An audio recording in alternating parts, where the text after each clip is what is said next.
الحمد للہ وکفا وسلام علی عبادہ الذین اصطفیٰ. کب تک ہے بزرگوں اور بھائیوں؟ ماہ مبارک بیت گیا، رمضان شریف کا مہینہ گزر گیا، اور آج عید کا دن آیا، خوشی کا دن آیا. عید کا ترجمہ خوشی ہم نے کر رکھا. عید کا ترجمہ خوشی نہیں ہے، لیکن لوگ ترجمے کچھ کے کچھ کرتے ہیں، پھر ان ترجموں کا اثر بھی ظاہر ہوتا ہے. جیسے شب برات، اس کا ترجمہ لوگوں نے کر دیا شب برات، شادی کی برات.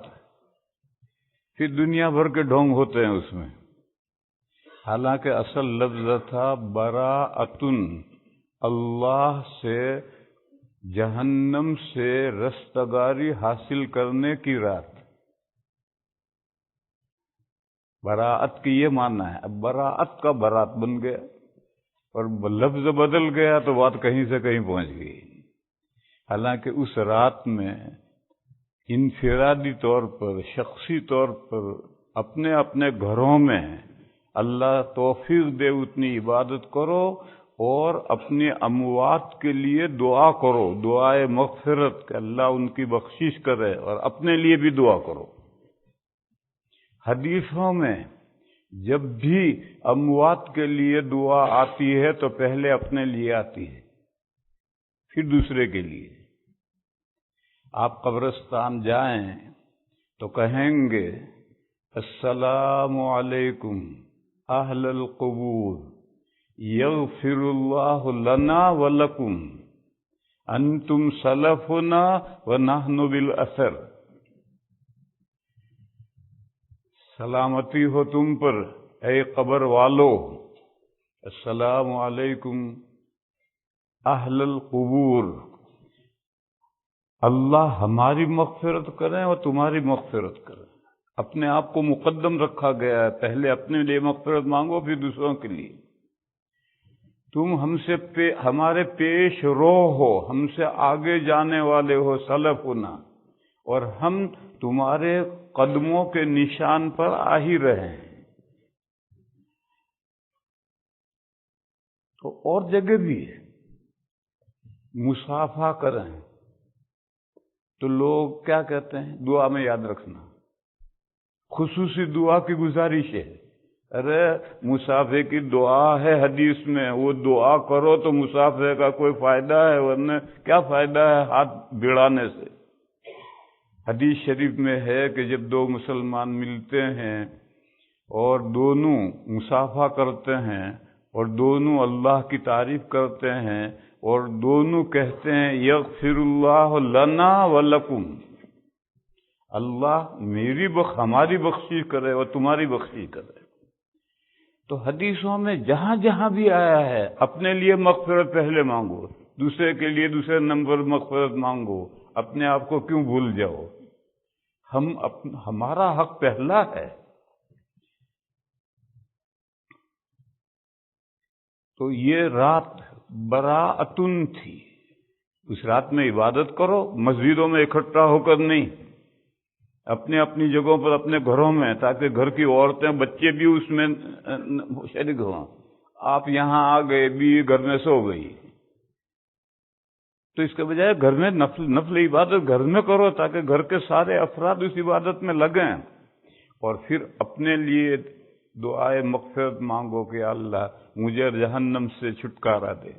اور پھر اموات کے لیے مانگو، اپنے اموات کے لیے، تمام اموات کے لیے اللہ سے رستگاری، فارسی لفظ ہے رستگاری، چھٹکارا مانگو کہ اللہ جہنم سے ہمیں آزاد کر دے. تو لفظ بدلنے سے بات کہیں سے کہیں چلی گئی. عید کا ترجمہ کر دیا خوشی. تو جاؤ بازار میں جا کر کے کیا تماشے ہو رہے ہیں. ابھی مجھے کسی نے بتلایا ایک جگہ پر، نام وہاں مجھے محلے کا اسٹریٹ کا یاد نہیں ہے، وہاں پولیس کی 40 گاڑیاں کھڑی، اور کہا میں نے کہا اتنی ساری پولیس کی وہاں کیا ضرورت؟ کہاں جھگڑا ہوتا ہے، عورتیں مرد سب وہاں بازار میں اکٹھا ہوتے ہیں اور کسی نہ کسی کا سر ضرور پھوٹتا ہے۔ اب یہ عید کا ترجمہ بدل دیا تو بات کہیں سے کہیں چلی گئی۔ میرے بھائیو، عید کے معنی ہیں وہ چیز جو لوٹ لوٹ کر آتی ہے۔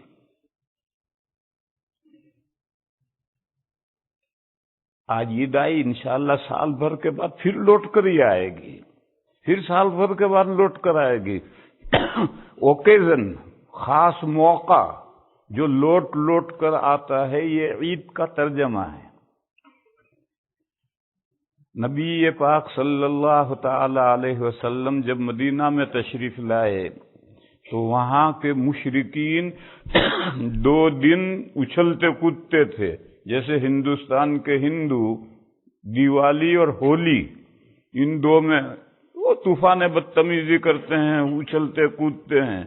تو مدینہ میں مشرکین کے بھی کھیلنے کے 2 دن تھے۔ نبی پاک صلی اللہ تعالی علیہ وسلم نے مسلمانوں سے فرمایا کہ ان کے 2 دنوں کے بدلے میں اللہ نے تمہیں 2 دن دیے ہیں۔ ایک یہ دن رمضان کے ختم پر اور ایک عید الاضحیٰ میں، یہ ان مشرکین کے 2 دنوں کے بدلے میں یہ 2 دن دیے ہیں۔ اور فرمایا کہ ہمارا پہلا کام ان 2 دنوں میں اللہ کا شکر بجا لانا ہے۔ عید کی 2 رکعتیں، 2 رکعتیں عید کے دن شروع ہوتے ہی سب سے پہلے ہمیں عبادت کرنی۔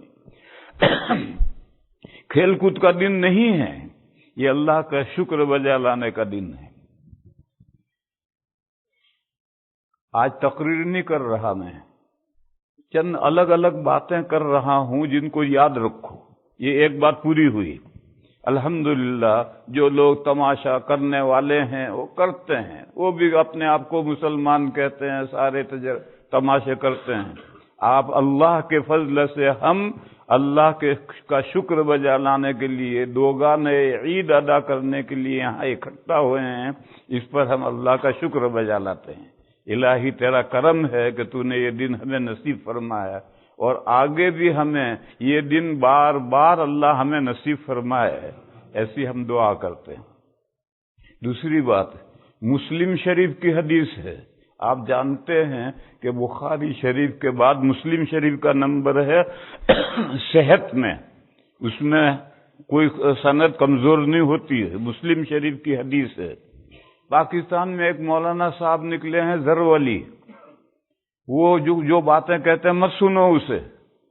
جو حدیث میں ہے، مسلم شریف کی حدیث ہے کہ من صام رمضان ثم اتبعہ بست من شوال کان کصوم الدہر، فرمایا جس نے رمضان کے روزے رکھے پھر اس کے پیچھے لایا شوال کے 6 روزے۔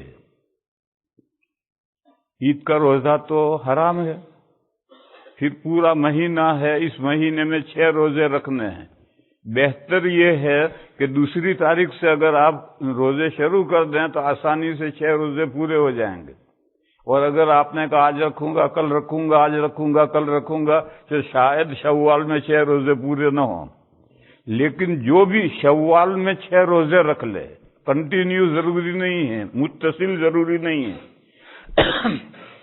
تو نبی پاک صلی اللہ تعالی علیہ وسلم نے فرمایا کہ اس نے گویا زمانے بھر کے روزے رکھا، زمانے بھر کا روزہ رکھا۔ من صام رمضان، جس نے رمضان کے روزے رکھے، ثم اتبعہ بست من شوال، پھر اس کے پیچھے شوال کے 6 روزے لایا، کان کصوم الدہر، وہ رمضان کے روزوں، وہ زمانے بھر کے روزوں کے مانند ہوگا۔ شریعت کا ضابطہ ہے جو اسی امت کو دیا گیا ہے، گزشتہ امتوں کو نہیں دیا گیا، کہ 1 نیکی کرو 10 گنا ثواب۔ قرآن میں جگہ جگہ یہ ضابطہ آیا ہے، اور یہ ضابطہ حدیث میں یہ بیان کیا گیا کہ یہ ضابطہ اللہ نے اسی امت کو دیا ہے۔ اور یہ دیا کب؟ جب 50 نمازیں فرض ہوئی معراج میں، پھر وہ 50 گھٹا کر کے 5 کر دی، اس وقت یہ ضابطہ اللہ نے عنایت فرمایا کہ تم 5 نمازیں پڑھو، 50 نمازوں کا ثواب ملے گا۔ 5 کو 10 سے ضرب دے دو تو 50 ہو جائیں گے، ملٹیپل کر لو تو 50 ہو جائیں گے۔ یہ ضابطہ نماز کے تعلق سے اللہ تعالیٰ نے عنایت فرمایا تھا، پھر یہ ضابطہ عام کر دیا، اس امت کے لیے کوئی بھی نیکی کرے تو اس کا 10 گنا ثواب ہے۔ اسی ضابطے سے رمضان کے 30 روزے کہ اگر 29 ہوں تو بھی 30۔ ایک حدیث شریف ہے، شہرا عید لا ينقصان، عید کے جو 2 مہینے ہیں ان 2 مہینوں میں ثواب گھٹتا نہیں۔ اس میں سے ایک عید کا مہینہ ہے، یہ عید تو شوال میں آئی مگر اس کو رمضان میں سمجھا جاتا ہے، اس کا ثواب گھٹتا نہیں ہے، یعنی 29 دن ہو یا 30 دن ہو، ثواب 30 دن کا ملتا ہے۔ تو 30 دن تو یہ ہو گئے، اور 6 دن شوال کے 36 روزے ہو گئے، اب 10 سے ملٹیپل کرو تو 360 ہو جائیں گے۔ یوں گویا اس نے زمانے بھر کے روزے رکھے۔ اس لیے میرے بھائیو، اللہ جس کو توفیق عطا فرمائے وہ اس گولڈن چانس کو حاصل کرے۔ اب شوال کا مہینہ آ رہا ہے، اس میں 6 روزے رکھو تو گویا آپ نے ہمیشہ روزہ رکھا، ایسا ہو جائے۔ اور میں نے کہا کہ یہ مسلم شریف کی حدیث ہے، اور فلاں حضرت جو کچھ کہتے ہیں اس سلسلے میں ان کی باتیں مت سنو، اللہ کے رسول کی بات سنو۔ مسلم میں روایت ہے، اور مسلم کا درجہ بخاری کے بعد دوسرا درجہ مسلم شریف کا ہے۔ تیسری بات، آپ حضرات سبھی جانتے ہیں اور عمل بھی کیا ہوگا کہ آج صدقۃ الفطر واجب ہوتا ہے۔ صبح صادق ہو گئی صدقۃ الفطر واجب۔ حضرت امام شافعی علیہ الرحمہ یہ فرماتے ہیں کہ رمضان کا آخری روزہ، چاہے وہ 29 کا ہو چاہے 30 کا ہو، مغرب کے وقت آخری روزہ کھلا، اس وقت صدقۃ الفطر واجب ہوتا ہے۔ لیکن حضرت امام اعظم یہ کہتے ہیں کہ نہیں، اس وقت نہیں، صبح صادق ہو گئی، شوال کی 1 تاریخ کی صبح صادق ہو گئی، عید کا دن آ گیا، صبح صادق ہوتی، اس وقت صدقۃ الفطر واجب ہوتا ہے۔ اس اختلاف کا اثر کہاں پڑے گا؟ رات میں جس کا انتقال ہو گیا، یہ جو رات گئی، آدھی رات کو انتقال ہو گیا، تو امام شافعی علیہ الرحمہ کے نزدیک صدقۃ الفطر واجب ہے۔ امام ابو حنیفہ کے نزدیک واجب نہیں ہے، کیونکہ صبح صادق کے وقت وہ زندہ نہیں ہے۔ رات میں بچہ پیدا ہوا، امام شافعی علیہ الرحمہ کے نزدیک صدقہ فطر واجب نہیں ہے، کیونکہ جب سورج غروب ہوا اس وقت تو دنیا میں نہیں تھا، آدھی رات کو پیدا ہوا۔ اور امام ابو حنیفہ علیہ الرحمہ کے نزدیک صدقۃ الفطر واجب ہوگا، کیونکہ صبح صادق کے وقت وہ موجود ہے۔ بہرحال آج صدقۃ الفطر واجب ہوتا ہے، اور یہ صدقۃ الفطر روزوں کی تطہیر بھی ہے اور غریبوں کا تعاون بھی ہے۔ جو لوگ دہاڑی پر گزارا کرتے ہیں، روز محنت کرتے ہیں، کھاتے ہیں، ان کو یہ صدقہ فطر پہنچایا جاتا ہے تاکہ آج ان کو کام نہ کرنا پڑے، عید کی خوشی میں وہ شریک ہو جائیں۔ اس مصلحت سے غریبوں کا تعاون بھی ہے، اور روزوں میں جو کچھ تھوڑی بہت کمی رہ گئی ہے اس کمی کی تلافی بھی ہے۔ اس لیے آپ حضرات نے میں سے اکثر نے تو صدقۃ الفطر ادا کر دیا ہوگا، لیکن اگر نہ کیا ہو تو بھی مسئلہ سمجھو۔ امام احمد علیہ الرحمہ کے نزدیک صدقۃ الفطر عید سے 2 دن مقدم کر سکتے ہیں، اس سے زیادہ نہیں۔ یعنی 28 29 تاریخ رمضان میں صدقۃ الفطر دے سکتے ہیں، اس سے اوپر نہیں دے سکتے۔ حضرت امام شافعی علیہ الرحمہ کے نزدیک رمضان لگا اب صدقۃ الفطر ادا کر سکتے ہو، اس سے پہلے نہیں۔ امام اعظم ابو حنیفہ علیہ الرحمہ کے نزدیک رمضان سے بھی مقدم کر سکتے ہیں، چاہے کتنا ہی مقدم کرو، اور مؤخر آج کرنا مستحب ہے۔ عید کے دن عید کی نماز کے لیے نکلنے سے پہلے صدقہ ادا کرنا مستحب ہے، لیکن اگر کوئی نہیں کر سکا ہے تو بعد میں بھی کر سکتا ہے اور پوری زندگی میں کر سکتا ہے، اور یہ قضا نہیں ہوگی، ادا ہی ہوگی۔ یہ تمام ائمہ کا متفقہ رائے ہے کہ اگر کوئی تاخیر کرے تو تاخیر کرنے سے جیسے نماز قضا ہو جاتی ہے، یہاں کوئی ٹائم نہیں ہے، لہذا زندگی میں کبھی بھی دے گا تو وہ ادا ہی شمار ہوگی۔ اس لیے جو بندے، جو ہمارے بھائی، جو ہمارے معزز حضرات صدقۃ الفطر ادا کر چکے، مبارک ان کو، اور جن کا باقی رہ گیا ہے ان کو صدقہ ادا کرنا چاہیے۔ یہ صدقہ ہر شخص پر ہے، اس کے نابالغ بچوں کا، نابالغ بچوں کا صدقۃ الفطر بھی باپ کے ذمہ ہے، لہذا وہ بھی ادا کرنا ہے۔ بیوی کا صدقۃ الفطر، بیوی اگر مالدار ہے تو اس پر ہے، شوہر پر نہیں ہے، اور بیوی کی طرف سے اگر شوہر ادا کر لے یا بالغ اولاد کی طرف سے باپ ادا کر لے تو جائز ہے۔ یہ دوسرا مسئلہ ہے جو میں نے بیان کیا۔ اس کے بعد میرے بھائیوں ایک بات سمجھو، تجربے کی بات ہے، قرآن و حدیث کی بات نہیں ہے۔ تجربے کی بات یہ ہے کہ جو بھائی کھلے سر رہتے ہیں، 40-50 کے درمیان میں ان کے سر کے بال اڑنے شروع ہو جاتے ہیں، اور میں 50 سال سے حدیث شریف پڑھا رہا ہوں، میں نے آج تک کوئی حدیث نہیں پڑھی کہ نبی پاک صلی اللہ تعالی علیہ وسلم یا صحابہ کرام ہمیشہ کھلے سر رہتے تھے اور نماز بھی کھلے سر پڑھتے تھے، میں نے ایسی کوئی حدیث نہیں پڑھی۔ لہذا میرے بھائیوں، اپنے سروں کی حفاظت کرو۔ خواہ یہ سب سنت ہے، ارے سنت ہے تو حدیث چاہیے، بغیر حدیث کے کیسے سنت ہو گیا؟ اور تجربہ کرو، یہ سکھ سردار جی ہیں، تمہیں کوئی سردار جی ایسا نہیں ملے گا کہ اس کے سر کے بال اڑے ہوں۔ کیوں؟ وہ بڑا سا ٹوپا امامہ صافہ باندھ کر رکھتا ہے۔ بس سروں کی حفاظت کرو، بالوں کے ساتھ دشمنی مت مول لو، اور کوئی حدیث نہیں ہے ننگے سر رہنے کی، کوئی حدیث میں نے آج تک 50 سال میں نہیں پڑھی ہے۔ لہذا خواہ لوگوں کی باتوں کے دھوکوں میں مت آؤ اور اپنے سروں کی حفاظت کرو، سروں پر ٹوپی یا امامہ باندھو، اور بڑے بڑے سوراخوں والی ٹوپی بھی مت پہنو۔ یہ کھلا سر ہے تو گرد تو اڑتی رہتی ہے سر، وہ گرد سر بالوں میں جا کر جڑوں میں جمتی ہے، پھر آپ شیمپو سے سر دھوتے ہیں رگڑ کر تو بال اکھڑنے شروع ہو جاتے ہیں۔ اس لیے سروں کی حفاظت کرو، اس کے سر کے بالوں میں گرد نہ جمنے دو۔ یہ میری ایک وصیت ہے، کوئی قرآن حدیث کی بات نہیں سنا رہا، یہ تجربے کی بات سنا رہا ہوں، اور تم دنیا پر نظر ڈالو تمہیں ایسا ہی نظر آئے گا۔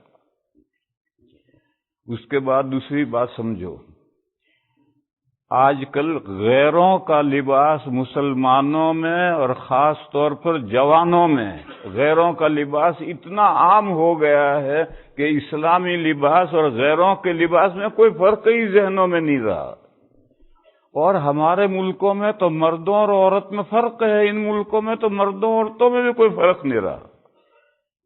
نیچے پتلون پہنیں گے، یا جینس کہتے ہیں، کیا کہتے ہیں، جینس، پتلون پہنیں گے یا جینس پہنیں گے، اور اوپر بنیان پہنیں گے، یا پھر ٹی شرٹ پہنیں گے یہاں تک آستینیں۔ تو فقہ میں ہے کہ اس حال میں نماز پڑھنا مکروہ ہے۔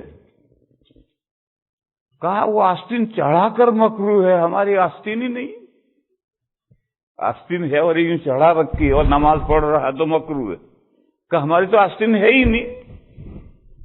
ارے ایسی تعویل مت کرو، اتنا سر ایسے ہی پانچے اونچے کرنا یہ بھی مکروہ ہے، پاجامہ اونچا کر دیا، لنگی اونچی کر دی اور پائچے اونچے کر کے بھی مکروہ ہے۔ اب پائچے اونچے تو کوئی نہیں کرتا، ایڑی سے بھی نیچے جاتا ہے، پتلون جاتی ہے،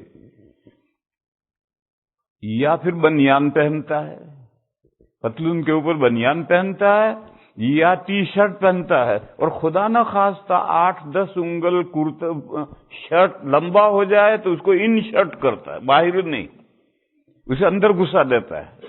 میرے بھائیوں، یہ تو غیروں کا لباس ہے اور تمہارے جاب کی مجبوری تم جانو، لیکن اللہ کے گھر میں جب آؤ، اللہ کے سامنے کھڑے ہونے کے لیے، تو اسلامی لباس میں آؤ۔ اللہ پاک کا ارشاد ہے، یا ایھا الذین آمنوا خذوا زینتکم عند کل مسجد، جب بھی نماز پڑھو بیوٹی لے کر پڑھو۔ بعض لوگ کہتے ہیں اس زمانے میں کھلے سر رہنا فیشن ہے۔ بے شک فیشن ہے، فیشن تو غیر اسلامی لباس کو کہتے ہیں۔ اسلامی لباس میں کہاں سر کھلے رکھنے کا مسئلہ ہے؟ ٹوپی یا امامہ باندھو۔ تو قرآن کہتا ہے کہ بیوٹی لے کر کے نماز پڑھو۔ ایک صاحب ہمیشہ اپنی وائف کو لے کر کے آتے تھے نماز پڑھنے، تو کسی نے پوچھا بھئی تم اکیلے کبھی نہیں آتے ہو، وائف کو لے کر آتے ہو؟ کہ اللہ کا حکم ہے۔ ان کی وائف کا نام تھا زینت، تو کہا اللہ نے کہا ہے کہ زینت لے کر کے پڑھو نماز، تو اپنی وائف کو زینت کو لے کر ہمیشہ آتے تھے۔ لہذا سب دوستوں سے اور خاص طور پر نوجوانوں سے یہ گزارش ہے کہ اسلامی لباس پہنو۔ جاب کی مجبوری آپ جانیں، جاب سے آ جاؤ گھر تو اسلامی لباس پہنو، اور خاص طور پر مسجد میں جب آؤ تو اسلامی لباس ہی میں آؤ۔ اس کے بعد آخری بات، آپ حضرات جانتے ہیں کہ عید کی نماز کبھی کبھی سال میں 2 مرتبہ آتی ہے، اس لیے اس کا طریقہ جاننا ضروری ہے تاکہ غلطی نہ ہو جائے۔ سب سے پہلے تو نیت ضروری ہے، اور نیت نام ہے عقد قلب کا، دل میں جو پختہ ارادہ ہے اس کا نام ہے نیت۔ یہ تو ضروری ہے، نیت کے بغیر کوئی عبادت نہیں ہوگی۔ لیکن نیت کے الفاظ زبان سے کہہ لیے جائیں تو اس میں کوئی حرج نہیں ہے، فقہا نے کہا ہے اچھا ہے۔ بعض ہمارے بھائی یہ کہتے ہیں کہ زبان سے نیت کرنا بدعت ہے، وہ بدعت کی دم بھی نہیں جانتے کہ بدعت کہتے کسے ہیں، بس انہوں نے ایک لفظ سن رکھا ہے بدعت۔ بدعت نہیں ہے، اچھا ہے، لیکن اگر آپ اس کو ضروری سمجھیں تو پھر بدعت ہے۔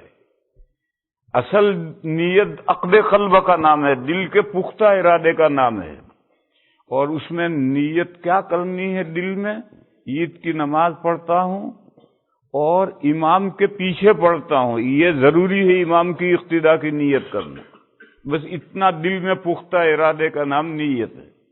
لیکن اگر زبان سے بھی کہہ دے تو اچھا ہے، ضروری نہیں ہے، اچھا ہے کہہ دے تاکہ دل اور زبان اکارڈنگ ہو جائیں۔ کبھی کبھی ایسا ہوتا ہے کہ دل میں کچھ ہے، زبان سے کچھ بول رہا۔ مثال دوں، تراویح ختم ہوئی، دعا بھی ہوتی ہے، یہ تراویح کے بعد دعا نہیں ہے، دعا ثابت نہیں ہے تراویح کے بعد، لیکن لوگ اس لیے کرتے ہیں تاکہ سب مقتدیوں کو پتہ چل جائے کہ تراویح ختم ہوگی، اب وتر ہوں گے، یہ علامت کے طور پر دعا کرتے ہیں، ورنہ اس موقع پر دعا ثابت نہیں۔ اب چونکہ 10 رکعتوں میں یہی تو نیت کرتا آیا ہے کہ میں تراویح کی 2 رکعتیں، تراویح کی 2 رکعتیں، اب وتر کے لیے کھڑا ہوا تب بھی کہ تراویح کی 2 رکعتیں اللہ اکبر، حالانکہ وہ وتر پڑھ رہا ہے اور دل میں وتر پڑھنا ہی ہے، اس نے دعا کر لی ہے، وتر دل میں وتر پڑھنا ہی ہے، مگر زبان سے نکل جاتا ہے۔ ایسی صورت میں دل کا اعتبار ہے، زبان کا اعتبار نہیں۔ ایک آدمی دوپہر کو ظہر کی نماز پڑھنے گیا تو یہ دل میں یہ زبان سے کہنے بجائے کہ میں ظہر پڑھتا ہوں، ظہر کی 4 رکعت پڑھتا ہوں، اس نے کہہ دیا میں 4 سنتیں پڑھتا ہوں، کہہ دیا میں 4 عصر پڑھ رہا ہوں، تو زبان سے نکلے ہوئے الفاظ کا اعتبار نہیں، دل میں جو ہے اس کا اعتبار۔ تو اصل نیت عقد قلب کی ہے، اور اس میں پہلے لوگ نیت سکھلایا کرتے تھے کہ 2 رکعت عید کی 6 زائد تکبیروں کے ساتھ، امام کے پیچھے، منہ میرا قبلے کی طرف۔ پتہ نہیں یہ کہاں سے لائے تھے لوگ، ارے بھائی عید کی تو 2 ہی رکعتیں ہیں، ظہر میں پڑھتا ہوں یہ کہنا ضروری ہے، لیکن ظہر کی 4 رکعتیں پڑھتا ہوں یہ کہنا کیا ضروری ہے؟ ظہر کی تو 4 ہی رکعتیں ہیں، اور 6 زائد تکبیروں کے ساتھ اس کی کیا ضرورت ہے؟ 6 زائد تکبیریں کہنی ہے تو یہ بھی کہو کہ 2 رکوع کے ساتھ 4 سجدوں کے ساتھ یہ بھی کہو، اور منہ میرا قبلے کی طرف یہ کہنے کیا ضرورت ہے؟ منہ تو تیرا قبلے کی طرف ہے ہی۔ 2 چیزوں کا دل کے اندر پختہ ارادہ، عید کی نماز اور امام کی پیروی میں، امام کی اقتداء میں، بس اتنا کرنا کافی۔ پھر اس کے بعد جب امام صاحب نماز شروع کریں گے، تکبیر تحریمہ کہیں گے تو سب کو تکبیر تحریمہ کہنی ہے۔ تکبیر تحریمہ کہنے کے بعد میں سب کو ثنا پڑھنی ہے، سبحانک اللہم و بحمدک، یہ سب کو پڑھنی ہے اور پڑھ کر رک جانا ہے۔ پھر امام صاحب 3 تکبیریں زائد کہیں گے۔ یہ 3 تکبیریں حنفیہ کے نزدیک ہیں اور اس کی بھی حدیث ہے، دلیل ہے۔ دوسرے ائمہ کے یہاں دونوں رکعتوں میں 12 تکبیریں زائد ہیں، 7 اور 5۔ تو جو جس امام کا فالو کرتا ہے اس کے مطابق کرے۔ احناف کے یہاں 3 تکبیریں زائد پہلی رکعت میں ہے، 3 دوسری رکعت میں ہے۔ جب تکبیر امام صاحب کہیں تو آپ بھی کانوں تک ہاتھ اٹھا کر تکبیر کہہ کر ہاتھ چھوڑ دیں۔ پھر دوسری تکبیر ہو تو اسی طرح سے ہاتھ اٹھا کر تکبیر کہہ کر ہاتھ چھوڑ دیں۔ پھر تیسری تکبیر جب کہیں تو ہاتھ اٹھا کر تکبیر کہہ کر ہاتھ باندھ لیں۔ اب امام صاحب اپنا جو کچھ پڑھنا ہو پڑھیں گے، آپ پیسوں کا حساب گنیں۔ لا حول ولا قوت الا باللہ۔ یہ اس لیے میں نے کہا کہ ہم عربی نہیں جانتے، تو امام صاحب بیچارے پڑھ رہے ہیں، ہم کیا سنیں اور کیا سمجھیں اور کیا غور کریں؟ چپ چاپ کھڑے ہیں اور دماغ کی ریل تو چلتی رہتی ہے۔ تو اگر امام کا پڑھنا ہم سمجھ رہے ہیں تو ہم اس کو سنیں گے، سمجھیں گے، غور کریں گے، اور اسے سمجھ ہی نہیں رہے تو پھر پیسوں کا حساب کریں گے۔ پھر رکوع ہوگا، سجدے ہوں گے، دوسری رکعت کے لیے کھڑے ہوں گے تو قرات شروع ہوگی۔ جب فاتحہ اور سورت پوری ہوگی تو اس کے بعد جو اللہ اکبر آئے اس میں رکوع میں نہیں چلے جانا ہے، اس جگہ پر 3 زائد تکبیریں کہی جائیں گی۔ تو جب تکبیر کی آواز آئے تو کانوں تک ہاتھ اٹھا کر اللہ اکبر کہہ کر ہاتھ چھوڑ دیں۔ دوسری تکبیر میں بھی اسی طرح، پھر تیسری تکبیر میں بھی اسی طرح۔ پھر جب چوتھی تکبیر ہو تو ہاتھ نہیں اٹھانے، یہ رکوع کی تکبیر ہے۔ چوتھی تکبیر میں ہاتھ اٹھائے بغیر اللہ اکبر کہہ کر رکوع میں جائے۔ پھر اس کے بعد میں رکوع سجدے ہوں گے، قاعدہ ہوگا، سلام پھرے گا۔ سلام کے بعد میں خطبہ ہوگا، دعا کریں گے امام صاحب، اور دعا کرنے کے بعد میں خطبہ ہوگا۔ اس خطبے کا سننا واجب ہے، اور ہر آدمی اپنی جگہ پر بیٹھا رہے، تھوڑا بہت ہلے کوئی حرج نہیں، کوئی کیلیں مار کر کے اس کو فکس نہیں کر دیا، تھوڑا بہت آگے پیر ٹھیک کر کے بیٹھے اطمینان سے، باقی خطبہ سنے بغیر نہیں جانا چاہیے، خطبہ سننا واجب ہے۔ جب 2 خطبے ہو گئے اور خطبے ختم ہو گئے تو اب لوگ ایک عمل کرتے ہیں، کھڑے ہو کر کے اچھل اچھل کر کے معانقے کرتے ہیں۔ کا خوشی کا دن ہے آج۔ مسئلہ یہ ہے کہ 7 گھر سے آئے ہو، اب تک معانقہ کرنے کا موقع نہیں ملا، اب اچھل رہے ہو۔ لہذا علماء نے اس کو رسم قرار دیا ہے، کیونکہ اس کو کوئی ثواب سمجھ کر نہیں کیا جاتا، ثواب سمجھ کر کرو تو بدعت، اور ضروری سمجھو تو رسم۔ لہذا گزارش یہ ہے کہ آپ یہ رسم ضرور ادا کریں، لیکن ایگزٹ سے باہر جا کر، وہاں جا کر جتنا دن بھر کودتے رہو، اچھلتے رہو، معانقے کرتے رہو، لیکن جہاں آپ نے عید کی نماز پڑھی ہے وہاں یہ عمل ٹھیک نہیں ہے۔ وآخر دعوانا ان الحمدللہ رب العالمین۔ ایک بات ذہن میں آئی،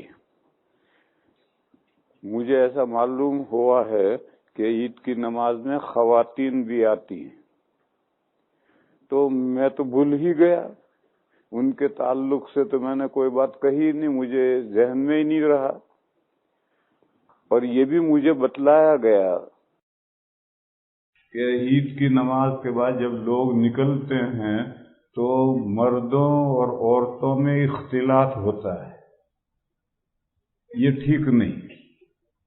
حضرت امام ابو یوسف علیہ الرحمہ کا قول کتابوں میں لکھا ہے کہ اگر عورت مسجد میں نماز پڑھنے جانا چاہتی ہے تو شوہر اجازت دے نہ دے، ظاہر ہے کہ بیوی کو شوہر کی اجازت ہی سے کام کرنا ہے تو وہ اجازت دے یا نہ دے۔ تو امام ابو یوسف علیہ الرحمہ کا قول لکھا ہے کہ اگر وہ آرڈینری کپڑوں میں نماز پڑھنے کے لیے مسجد میں جانا چاہتی ہے تو اجازت دے، اور اگر نئے کپڑے پہن کر جانا چاہتی ہے تو اجازت نہ دے۔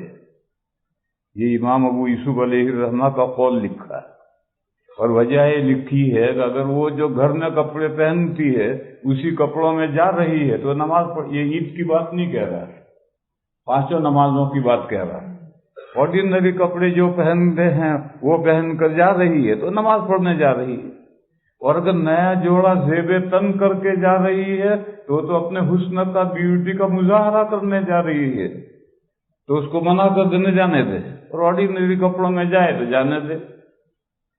مگر عورتیں کہاں مانتی ہیں کہ آپ تو نیا جوڑا پہن کے جا رہے، میں کیوں پرانا پہن کے جاؤں؟ تو کوئی حرج نہیں، عید کے دن نیا جوڑا پہن کے جائیں تو اجازت دو، لیکن مردوں کے ساتھ عورتوں کا اختلاط تو حدیث کے خلاف ہے۔ آپ حضرات جانتے ہیں کہ نبی پاک صلی اللہ تعالی علیہ وسلم کے حیات میں عورتیں مسجد نبوی میں دین سیکھنے کی خاطر جماعت سے نماز پڑھنے آتی تھی۔ اس زمانے میں جو وحی قرآن کی نازل ہوتی تھی وہ نمازوں کے بعد لوگوں کو روک کر حضور وہ نئی وحی سناتے تھے، پھر مردوں کے حلقے بنتے تھے، عورتوں کے بھی حلقے بنتے تھے، وہ نئی وحی یاد کرتے تھے، پھر پورے مدینہ میں پہنچاتے تھے، مرد مردوں کو، عورتیں عورتوں کو۔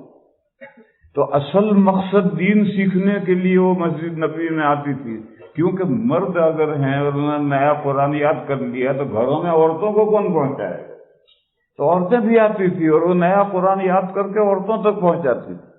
اور اس کی دلیل یہ ہے کہ حضور کے زمانے میں مدینہ میں مسجد نبوی کے علاوہ 9 مسجدیں اور تھیں، اور ان 9 مسجدوں کے نام لکھے ہوئے ہیں۔ مراسیل ابو داؤد ایک کتاب ہے، اس کے دوسرے صفحے میں ان 9 مسجدوں کے نام ہیں۔ آج تک میں نے کوئی حدیث نہیں پڑھی ہے کہ ان 9 مسجدوں میں عورتیں آتی تھیں نماز میں، ایسی میں نے کوئی حدیث نہیں پڑھی، صرف مسجد نبوی میں آتی تھی۔ تو اگر نماز، مدینہ بہت پھیلا ہوا تھا، آبادی تو بہت زیادہ نہیں تھی، مگر اس کی جو صورت تھی وہ یہ تھی کہ ایک قبیلہ بسا ہوا ہے، اس کے ارد گرد اس کے کھیت اور باغات ہیں، پھر دوسرا قبیلہ اس کے ارد گرد کھیت اور باغات، پھر تیسرا قبیلہ، یوں وادی یثرب میں مدینہ بہت پھیلا ہوا تھا۔ تو اب ہر جگہ، پھر مسجد نبوی جو بنی تھی وہ پورے شہر سے باہر نکل کر قبرستان سے 500 میٹر کے فاصلے پر بنی تھی۔ تو سارا شہر تو یوں ہے، مسجد نبوی یوں بنی ہے، تو سارا شہر 5 نمازوں میں کیسے آئے؟ تو نبی پاک صلی اللہ علیہ وسلم نے حکم دیا تھا، ترمذی میں حدیث ہے، ہمارا ببناء المساجد فی الدور وان ينظف ويطیب، حضور نے حکم دیا کہ محلے محلے مسجدیں بناؤ اور ان کو صاف ستھرا رکھو اور خوشبودار رکھو۔ یہ حضور ترمذی شریف میں حدیث ہے کہ محلے محلے مسجدیں بناؤ، ان کو صاف ستھرا رکھو اور خوشبودار رکھو۔ اس لیے مسجد نبوی کے علاوہ 9 مسجدیں اور تھیں، ان 9 مسجدوں میں عورتیں نماز کے لیے آتی تھیں، ایسی میں نے کوئی حدیث نہیں پڑھی، صرف مسجد نبوی میں آتی تھی، اور میں نے کہا کہ وہ آتی تھی دین سیکھنا مقصود تھا، حضور کی زیارت بھی مقصود ہے، دین سیکھنا بھی مقصود ہے۔ تو عورتیں مسجد نبوی میں آتی تھی۔ ایک مرتبہ حضور نے فرمایا کہ یہ دروازہ اگر ہم اس کو عورتوں کے لیے خاص کر دیں، بس اتنا فرمایا، صحابہ اشارہ سمجھ گئے، چنانچہ اس دروازے سے کوئی مرد داخل نہیں ہوتا تھا، عورتیں اسی دروازے سے آتی تھی، اسی دروازے چلی جاتی تھی۔ صحابہ تو اشارے سمجھتے تھے۔ حضور نے فرمایا کہ کاش ہم یہ دروازہ عورتوں کے لیے چھوڑ دیں کہ عورتیں ہی اس میں سے آئیں اور جائیں، مرد اس دروازے سے نہ آئیں۔ آج بھی وہ دروازہ اسی جگہ ہے، اس کا نام ہی ہے باب النساء، مگر اب وہ مردوں کے حصے میں آ گئے، عورتوں کے لمبی آگے دور چلا گیا، عورتوں کا دروازہ الگ ہو گیا۔ لیکن جو عورتوں کا دروازہ مسجد نبوی میں، کوئی مرد اس کے قریب نہیں جائے گا۔ بس اس حدیث شریف سے یہ ثابت ہوا کہ مسجد میں مردوں عورتوں میں خلا ملا اختلاط نہیں ہونا چاہیے۔ عورتیں الگ آئیں دروازے سے جائیں، مرد الگ دروازے سے آئیں جائیں۔ بس اس طرح سے جب ہماری بہنیں عید کی نماز میں آتی ہیں تو ان کو اس کا خیال رکھنا چاہیے کہ مردوں کے ساتھ اختلاط نہ ہو، وہ اپنے طور پر اپنے انٹرن سے آئیں، ادھر سے نکل کر گھر چلی جائیں۔ مردوں کے ساتھ باہر مصافحہ کرنا اور ملاقات کرنا اور خیر خیریت پوچھنا اور یہ سب شریعت کی نظر میں پسندیدہ نہیں۔ یہ ایک ضروری بات تھی عورتوں کے تعلق سے جو میں نے عرض کی۔ وآخر دعوانا